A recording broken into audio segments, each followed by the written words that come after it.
भारत के no thanks की नीति ने अमेरिका विशेषकर डोनाल्ड ट्रंप को हिलाकर रख दिया है।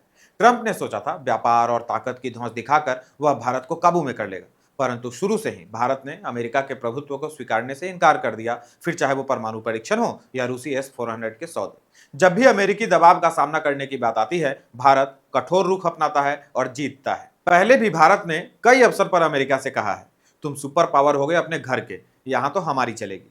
अमेरिकी प्रेसिडेंट ट्रंप ने पदभार ग्रहण करने के बाद अमेरिका फर्स्ट की नीति के तहत अपने ही साझेदार देशों के साथ टैरिफ युद्ध शुरू कर दिया।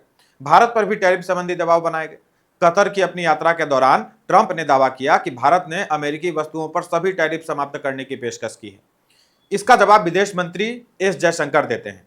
उन्होंने कहा कि ट्रंप के जो दावे हैं वो बचकाने हैं और कहा कि व्यापारिक सौदे में दोनों पक्षों के फायदों का ध्यान रखा जाता है। But any trade deal has to be mutually beneficial. Any trade deal has to work for both the countries. अमेरिकी धमकियों और चेतावनियों के बावजूद भारत ने 2018 में रूस के साथ S-400 डील की। अमेरिका ने कोई कदम नहीं उठाया, कोई प्रतिबंध नहीं लगाया। आज भारत पाकिस्तान तनाव के बीच S-400 ने बहुत ही महत्वपूर्ण भूमिका निभाई है, आप जानते ही होंगे। वर्ष 1998 में अटल बिहारी वाजपेयी के नेतृत्व में देश ने पोखरण 2 परमाणु परीक्षण किया। 4, 3, 2, 1। अमेरिकी प्रतिबंधों के बावजूद भारत ने व्यापक परीक्षण प्रतिबंध यानी CTBT पर हस्ताक्षर करने से इनकार कर दिया।